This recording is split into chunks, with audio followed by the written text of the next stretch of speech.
I got to move pretty quick or I'm going to run out of time. So just pretend I said something really funny and that your attention is here. And great. Now, see, we're moving.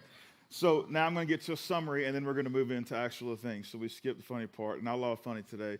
We're just jumping into it. We got work to do. So here's the deal. Let me give you a little summary. We started a series, a little collection of talks a few weeks ago called the How To. And the first week I gave you the what for.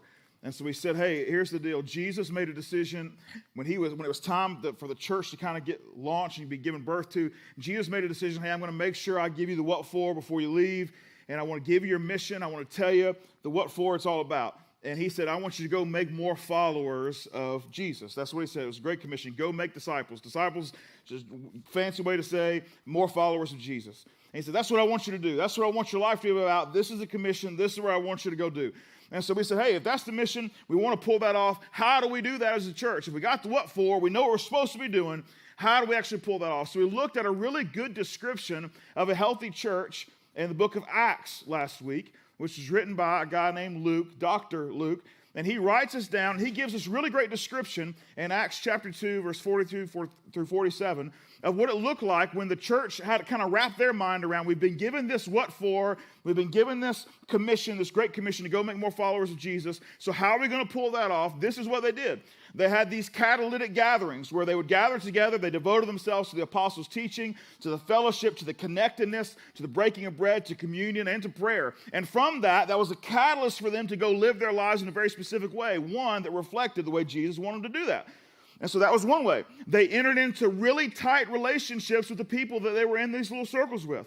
And I said, hey, we want to have life-changing relationships, relationships that challenge me to think differently, that challenge me when I might go a little off path. These kind of relationships, like really solid relationships. And we want these relationships to be life-giving and life-challenging for us. And then they want to take what they teach and those relationships, we want to put them together. And from that, we come to a conclusion of this idea of surrendered living, that we want to not be about ourselves and our own personal bottom line, but that we would be about other people, what we could give, the generosity that would flow from us, our time that we could give and serve our community and serve with other people that are in those relationships, that we would be willing to be open-handed with who we are and what we have. And so we looked at those three things. We said, hey, that's how they were pulling off from an organizational standpoint, right? That it started with about 120 followers. When Jesus kind of gave this commission, about 120 folks, they're in the first chapter of Acts, and then you get to chapter 2, and on the very first day of the church, 3,000 people jumped in with those 120. And so now you got 3,120. So the organizational side of this said, hey, this is how we're going to do it. We're going to have these catalytic gatherings. We're going to have life-changing relationships, and we're going to teach everyone that it's not all about us. We're going to give away our time, our talent, the things that we possess. So that was the how-to. So we got the what for, we got the how to. But the bigger question, or the better question, I think, the most important question is why? Why? If we got the what and we got the how, why? Well, we could just say, well, because Jesus said so, right? I mean, that works for our kids, doesn't it? You know? Because Jesus said so. Wouldn't that be good enough? It probably should be. But let's be honest, it probably ain't. And so Jesus answers that question for us. He gives us the why. Now, let me talk to those of you who are followers of Jesus in the room for a second.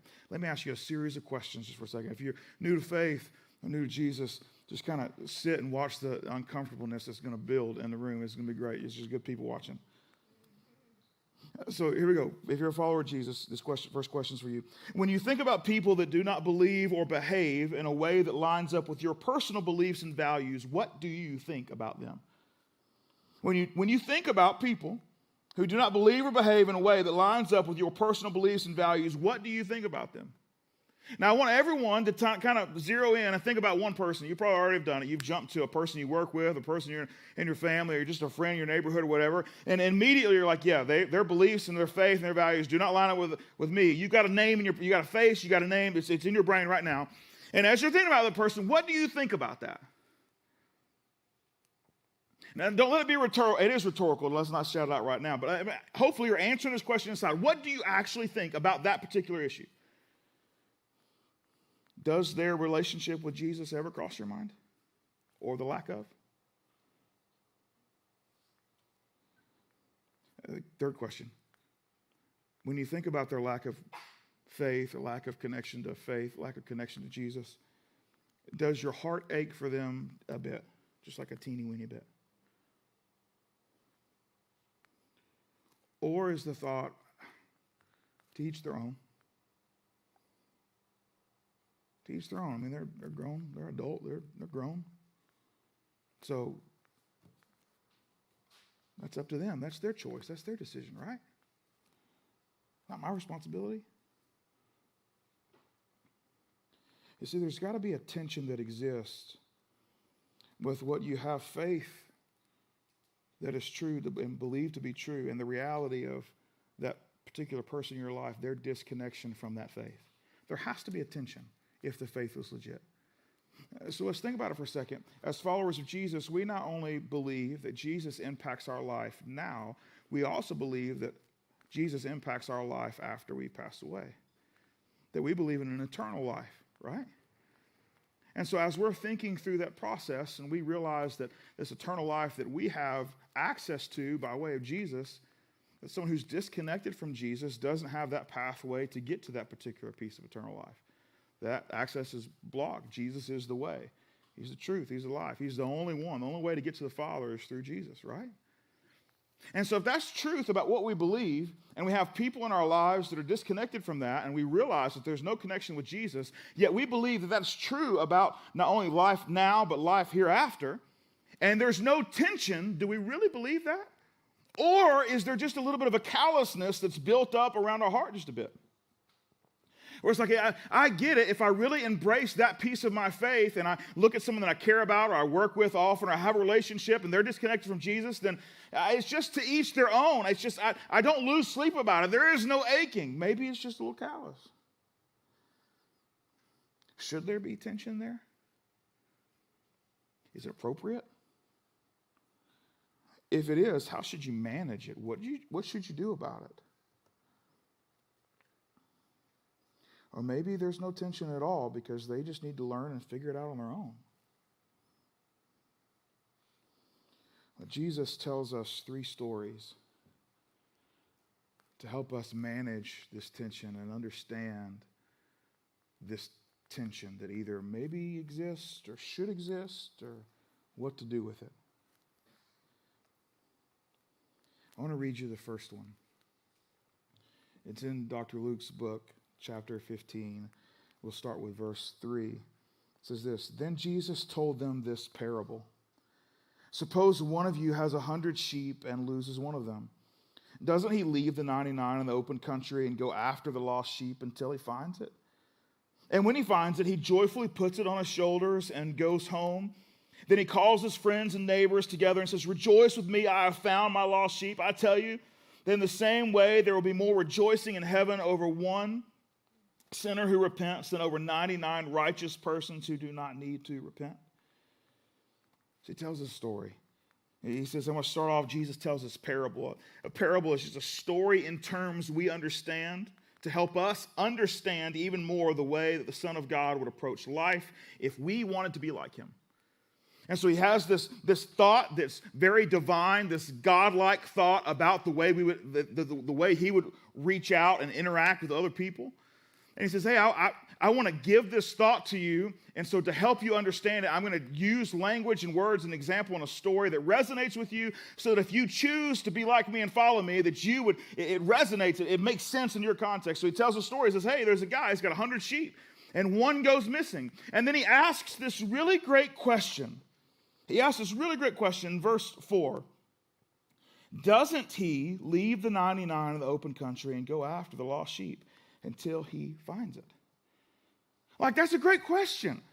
But when he used the word doesn't he, it's like implying I know the answer and you know the answer. Like, don't you?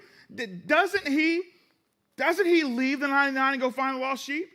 Like, that's a really basic question. And honestly, you know the answer to that. Of course. Of course you go find the lost sheep. But that wasn't his question, was it? His question wasn't, doesn't he leave the 99 and go find the one? That was an incomplete question. Now, what did he say? He said, doesn't he leave the 99 in the open country and go after the lost sheep until he finds it?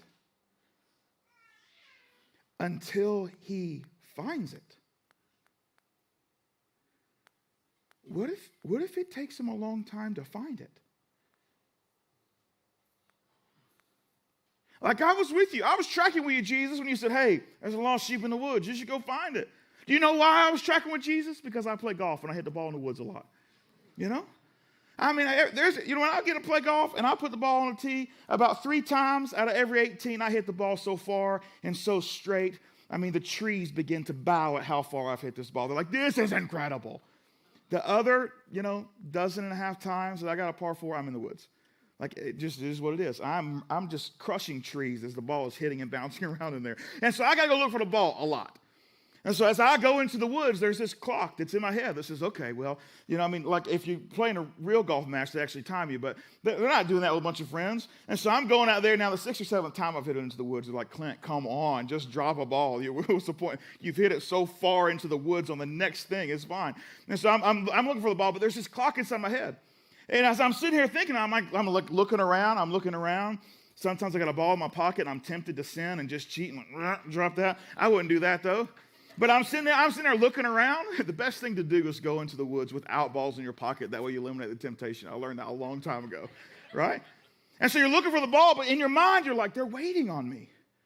Like the friends that I was supposed to be doing this with, like they're back there in the fairway, all nice and pretty in the fairway, shocker.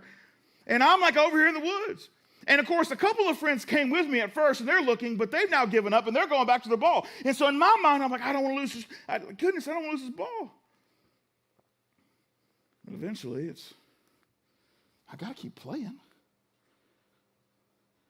I mean, at the end of the day, the ball's not worth me not finishing. Like, I got to keep doing what I was doing. And so I go back out. Because that ball, well, it might have been a $3 Pro V1X. Okay, $4 Pro V1X. I take the ball out. I drop another one. If it was a white steak, I go back to the tees and hit it in the woods again, I thought that was funny too, They're like, what's a white steak? We have no golfers here. Thank you. I feel better. But Jesus is saying, hey, if one goes in the woods, you stay till you find it. That's a pretty big risk. You notice he said, doesn't he leave the 99 in the open country? So what the shepherd didn't do was say, hey, okay, I'm losing one. I lost one. So let me get these 99. Let me take them to my friend's house. Hey, friend, I got this sheep in the woods. If you'll watch over my 99, I'm going to go. He didn't do that. He just said he saw that he's missing one, and he says, all right, 99, where are we at? We're in the open country. This is what this is called. Y'all hang out. I'm going to go find this one. I'll be back. Not like when it gets dark. I'll be back once I find that one. That's a risk. That's a risk. What's the 99 doing while he's gone? When Jesus is saying, hey, should there be some tension?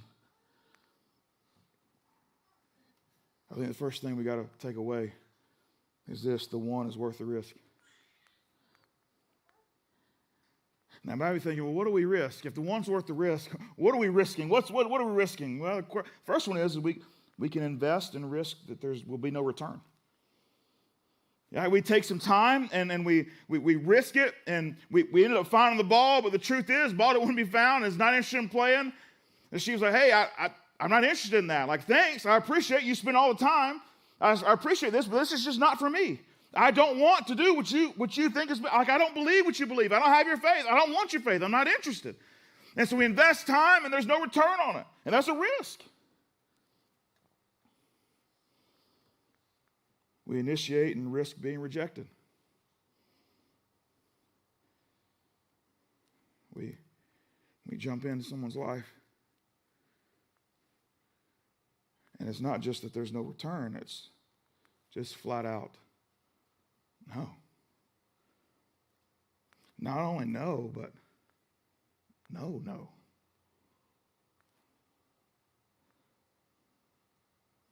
We risk the security of staying comfortable.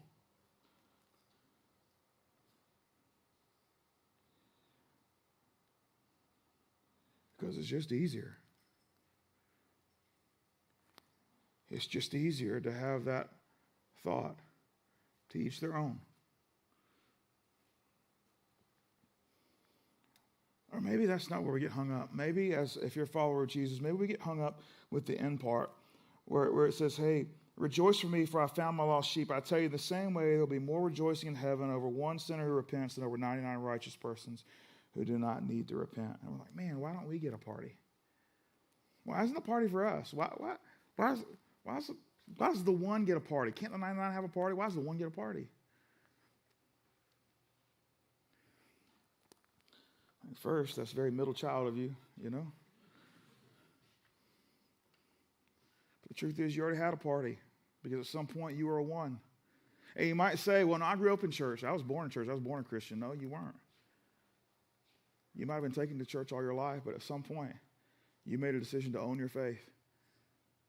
And until then, you were a one. You're someone disconnected. So now your journey might not have been through the thickest briars and across the mountains and over the hills and through the woods and all those things. You're still one. There's a party that day for you. And the truth is, there's a party coming at the end because eternal life is going to be the greatest celebration there ever was.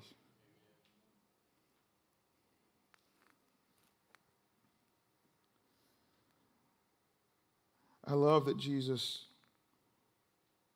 begins to talk about the one.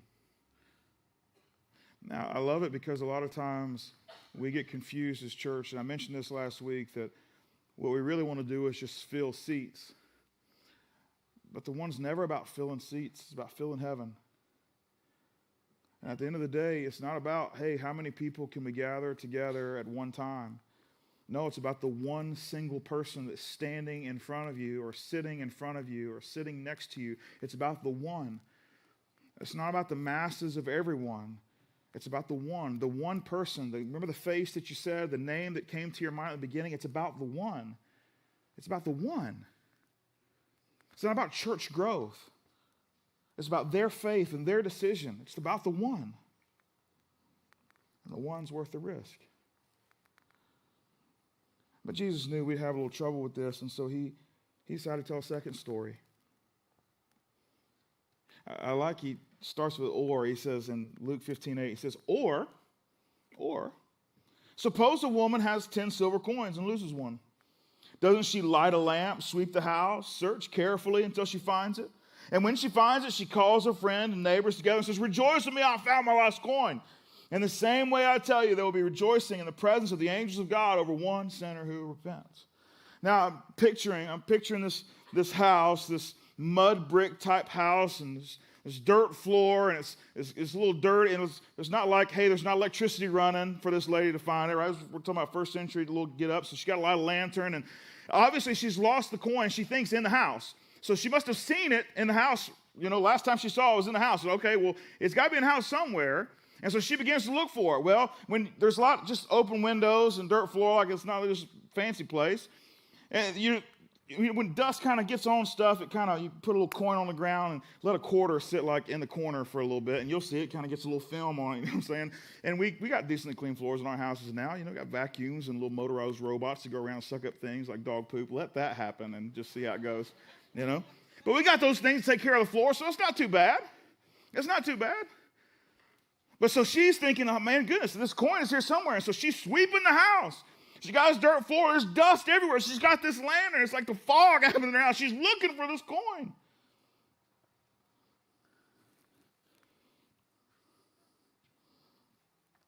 Y'all ever lose remote control? Yeah? You ever lose remote control? I never lose remote control. My kids do, Because I only use the remote control when I'm sitting in one particular chair in one particular way, and I use the remote control when I'm done. I don't get up and travel with it. Why would you travel with such a thing? The only reason you travel with it is because you don't want your brother or sister to take the remote control. And so you have to take it everywhere you go with you, right? And then all of a sudden, when it's time for me to watch the TV, and I go and I sit down in a recliner, and I put the thing back, and I reach over to where the remote control is supposed to go every time, right there, and I reach into it, and it's empty. It's like, oh, where'd the remote control go? And so then I'm asking, because for sure, after I've sat down and I put my feet up, I'm not getting back up again, so I call my kids in and say, hey, find remote control. And they're like, oh, I didn't have it last. Like, yeah, of course you didn't. Neither of you had it last. You for sure. Mommy put it. She hid it because she's punishing me. I don't know, which could be true. I mean, I don't know. That could be true. That's not it for sure. Right? And so I'm telling the kids, hey, go find the remote control. And of course, you know what the kids are doing? The kids are not looking very hard. Like they're walking around like, it's not there. It's not there. It's not on the kitchen table. Of course it's not. No. I've already scanned the area. It's not on the surface. You're going to have to look for it. And you know what happens eventually? I got to get up. Because the truth is, it's falling in little cracks down there. And I got to move that thing. And you realize we hadn't vacuumed in there a long time. And it's just sitting in this ball of dust and toenail clippings and chewing gum. You know what I'm talking about? No? Okay.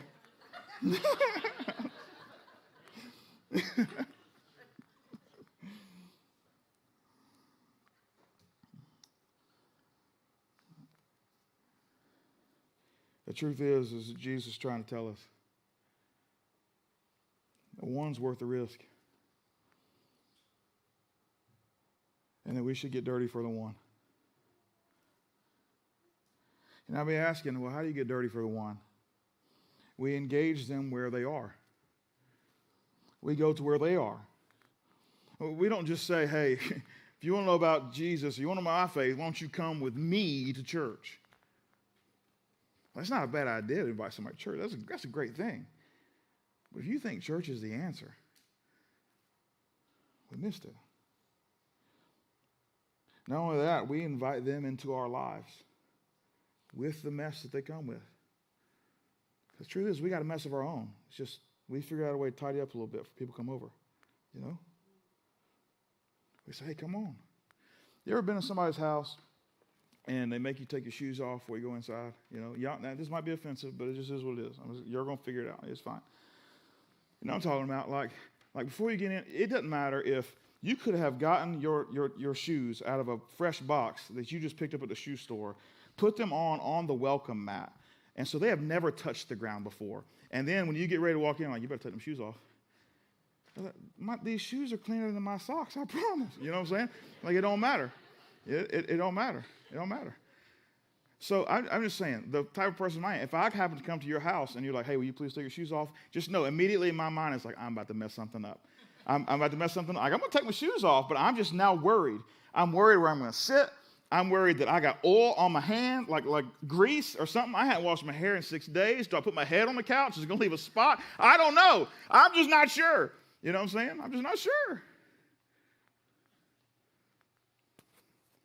You know, when you invite the lost into your life, you got to wrap your mind around the idea that not only are they coming to your house with their shoes on, they're coming in with mud on their feet. And you got to be okay with that. You got to realize that it's going to put you in a position to have more work to be done. It's going to be inconvenient for you, and it wasn't something that you just were all that pumped about, but it just comes with it. You got to be able to get dirty for the one.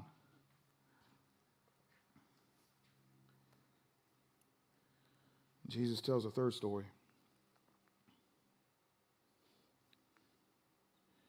There's a man had 2 sons. And the younger son came to the father and he said, hey, Dad, I would like to have my inheritance now. And so the father looked back at him and, okay. And so he went and he figured out, how to divide up what he has. And I guess he liquidated whatever it was somehow because he gives the son his inheritance, right? He gives it to him.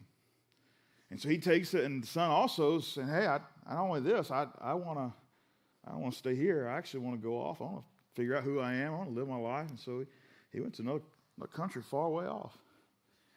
And so he takes all that money and he starts living how he wants to live, and he's doing what he wants to do, and he's having a good time. All kind of stuff. Bible tells us it's kind of wild living, just wild living. You remember what high school was like, what I'm talking about. In the middle of that. And then this famine hits, and this economic depression, and he's out. Cleans him out, cleans everybody out. He didn't know what to do. He know he can't go back home. That's a no-go. You don't take your dad's inheritance, run off with it, spend it all on stuff you got nothing to show for, and then show back up and say, hey, I'm back. Like, you just don't do that.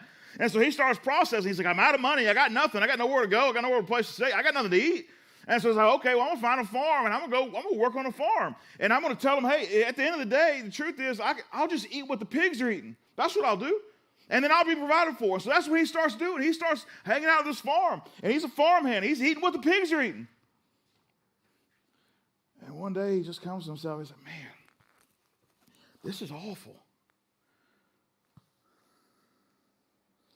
I know I can't go back home as a son, but the guys that work for my daddy, he treats them better than this. That's what I'm going to do. I'm going to go back and I'm going to take my licks. I'm going to take my I told you so. I'm going to take all that, and I think I can convince my dad to let me work for him. That's what I'll do. And so he starts to head back home. He's practicing his speech as he goes. Just picture him practicing. Like, Dad, messed up. How do you say this? I really messed up. I messed up big. Like, I just picture him figuring this out. I can imagine he gets closer to home. He's probably passing familiar landmarks. He's probably walking past trees he used to climb when he was a kid. He's probably seeing where him and his older brother used to play in the woods. And like, man, I remember this place. This used to be my home.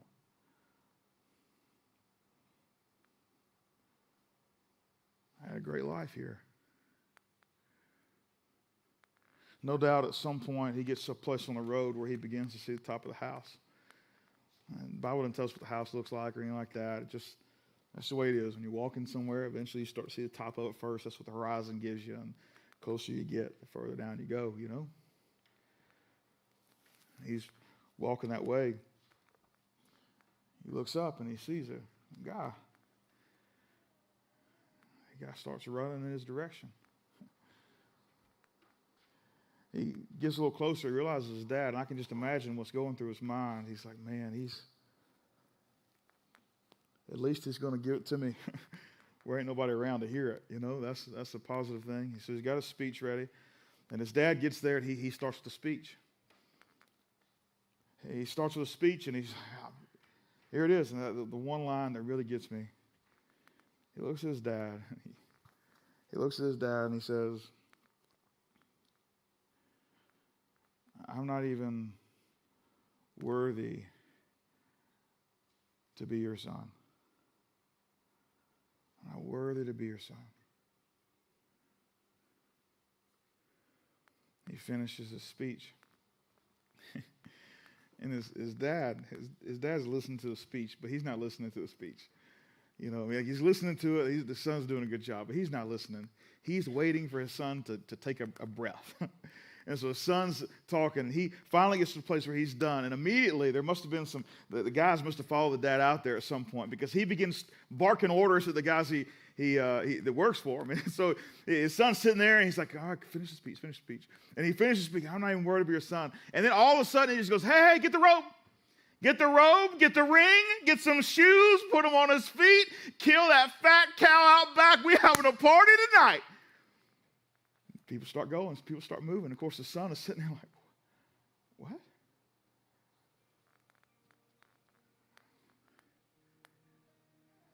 For me? Yeah, I don't deserve this.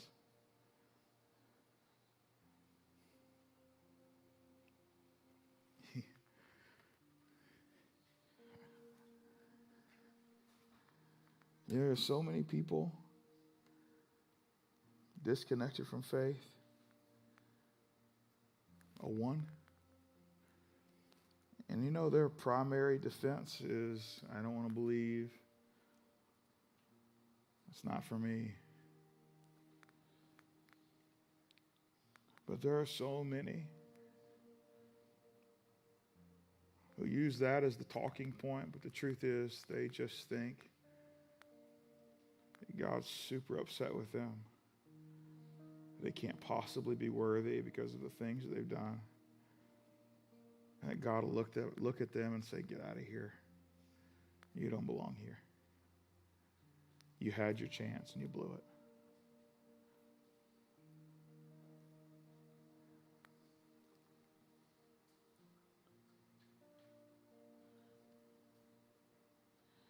So when you think through that, maybe that's the person that you thought of when we first started this morning. The name that came to mind, the face that popped in your mind. Maybe that's their real reason.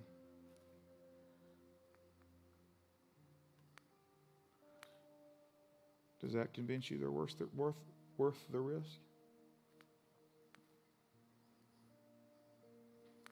Because they believe a lie that's not true.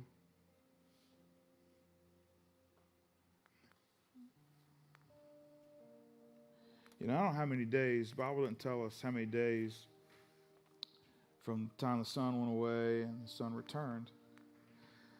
What we do know is that the dad was sitting out there waiting. I don't know how many days Dad went out on the front porch. You know, I don't know how many days went out there and kind of looked at the horizon, just hoping, praying the sun would be there. I don't know how many days, just day after day, he'd go out and take a look, nothing. And the next day, he'd go out and take a look, nothing. And he'd go out and take a look, nothing. Then he'd go out and he'd take a look, nothing. And he'd go out and take a look, nothing. But then one day he went out and took a look. Someone. One. So if you've been around here for a while, then you know this little phrase means a lot. Be ready for the one. And so our church is always positioning ourselves to be ready for the one. So that means that every catalytic weekend or gathering that we have, we want to be ready for the one. It means every foundation group that we have, small group, we want to be ready for the one. Every event that we do, we want to be ready for the one. Every event we serve at, we want to be ready for the one. Every single thing we do, we want to be ready for the one. And there will be many days when we get everything ready and we walk out on the front porch and we look at the horizon. Nobody. But there will be one day. There'll be one. Yeah, it'll be worth it. It'll be worth it. The truth is that we have a choice in the matter, don't we?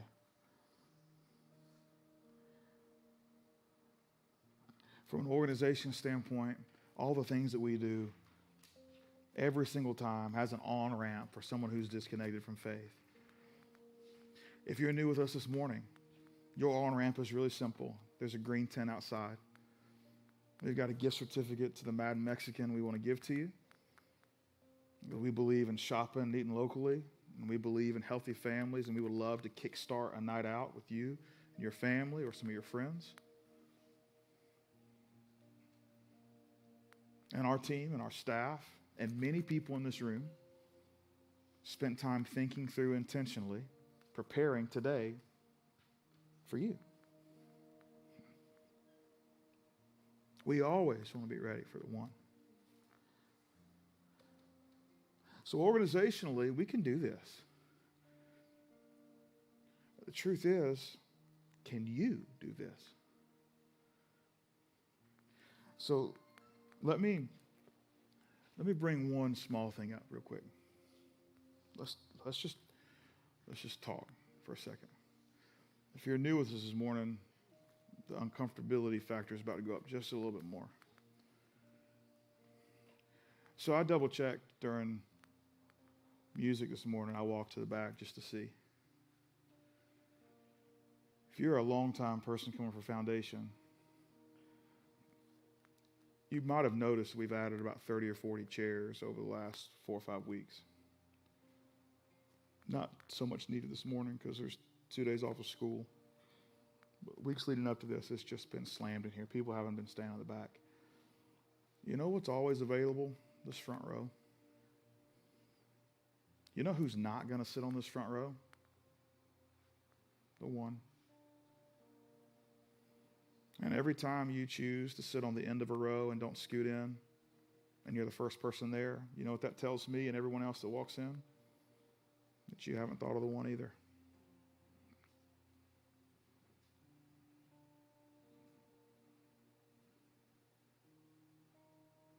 Next week, I want to see the front rows filled.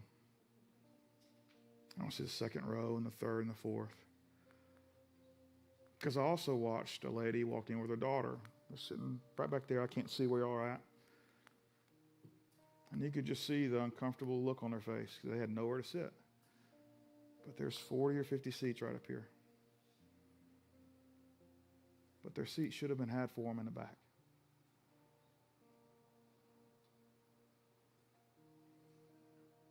Creating a You Belong Here movement is really hard. It takes us being a little uncomfortable from time to time. But we got to do it. Now, that's a small thing. Okay, sit towards the front, move into the middle, right? That's a small thing. It's like, okay, well, now we've conquered the one. I got this, right? Like, no, that's the tiniest thing. Like, we just had dramatic music to talk about where you're sitting. You know what I'm saying? You know what I'm saying? Like, this is so tiny. No. The name you thought of. That face that popped in your head. Are they worth the risk? Are they worth getting dirty for? Are you ready for them? It's my hope and my prayer that you would choose the one. Now, you might not have 99. You might not have 99 to take care of. You might have 6 or 7, or maybe just 2 or 3. But every single one of us, no doubt, I don't know how many you got to take care of, but there is no doubt in my mind, every single one of you, whether you got 2, 3, 10, 6, 7, or you got 99 yourself, the truth is, every single one of you has a 1. Every single one of you. So that means you personally have a choice. Do I choose the 99? Do I choose the 1? You personally. Now, I get this is intimidating, and I understand, right? And again, this is coming from a belief of Jesus is so significant, not only in my life now, but in my life hereafter, that it's worth it. And so if you're sitting there like, I don't even know how to engage. I don't even know where to start. Let's have lunch. I'd love to talk with you about it. I save Tuesday, Wednesday, and Thursday every single week to have lunch with anyone in our church that wants to talk about whatever. But I would love to fill my schedule over the next 6, 7 weeks with people who want to talk about, hey, how do I engage the one? And maybe you're like, at work, I can't even talk about it, right? There's rules, there's regulations, right? I'm handcuffed. Let's talk about it. Let's talk about it. Let's figure it out. Now, there's one more thing that we are going to do as a church. So since we launched, since 2019, first year, didn't quite get to it. When we got 2019, we started this, and COVID killed it in 2020. The tornado tore it up in 2021. And so we're getting back at it this year. And that's Good Friday. So we think through, right? We're thinking through the one all the time. And so I would say if you had to ask on Sunday mornings, what's our percentage? I would say it's probably 70-30. 70-30, we're thinking through 1 verse 99, right? That's kind of what we're trying to do. We're trying to overemphasize people who are disconnected, right? On Good Friday, we're going to go way, way beyond that. Good Friday is where, so there are some folks in your life that won't even come to church on Easter. right? You ask them to come to church on Easter, and like, I ain't going. And so we try to think through what's the most disarming place, just the most random spot that everyone will feel comfortable. Like, it's just not a big deal. And so you might think, well, we're in like a gym and a roof. Like, once the church moves in for an extended period of time, doesn't matter where it's at, it becomes churchy. It just is what it is. So we don't even want to do it here. Like, that's not what we want to do. So a couple months ago, we went and we got the city council to give us a street downtown Newton off Square. And so if you know where the Alamo is, right there next to the Alamo, there's a street there. And so we're closing that down at 10 a.m. that morning, and we're setting up for a Good Friday event. And it's 100% geared towards people who would never come to church with you. Easter is fine, but we don't promote Easter's going to be what Easter's going to be. And I do have some pretty big news about Easter next week, but we're not talking about it this week. We'll talk about it next week. We're promoting Good Friday. So Good Friday is when we remember the cross of Jesus and what he's done on our behalf. And we will unapologetically, without doubt, in the middle of the street, square in downtown Newnan, let people know what Good Friday is.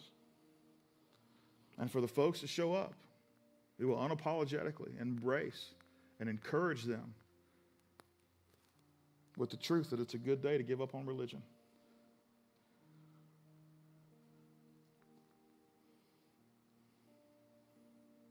I know there's tension when you invite someone to come to church, especially someone who's only going to give you one shot. I know your mind's racing like, man, I hope they do this. I hope this is right. I hope this is perfect. I hope this is just so. I give you my word that our team is bringing the A game of A games on Good Friday. That we are doing every single thing humanly possible to make the most of the one shot you might get. Everything we've got is going into it. So it starts at 7:30. We're going to have tables set up all over the street like hot top deals. And so my hope is that you invite them to dinner and you go hang out, a little bit of dinner in one of the restaurants on the square. You can eat it in the restaurant or you can bring it out. You can bring it out and have dinner on the hot top tables, and hopefully it's a great evening and feels good. And you just have dinner there, and there'll be tons of hot top tables everywhere. So you can sit there, and then the event will start at 7:30, right? And it's just right there on the street. So if it's a date night, so like if you've got kiddos that are going to need watching or whatever, find a sitter ahead of time and do a date with that one or that couple or whatever it is. Bring them on out. And it'll set us up for what'll be a pretty significant Easter Sunday. But Good Friday comes first. Good Friday comes first. My hope is that there's some tension that exists in your heart at the moment. With the face that you pictured, my hope is there's tension there. And my hope is that you've got some clarity on that tension's a good thing. And my hope is that now you get a little bit of courage to do something about it. And if you're not quite there yet, let's talk about it. Let's talk about it. Let's talk about it. I'll be right out of the tents as soon as you wrap up. If you want to get on the schedule, let's talk about it. Let's set something up. Let's have a discussion.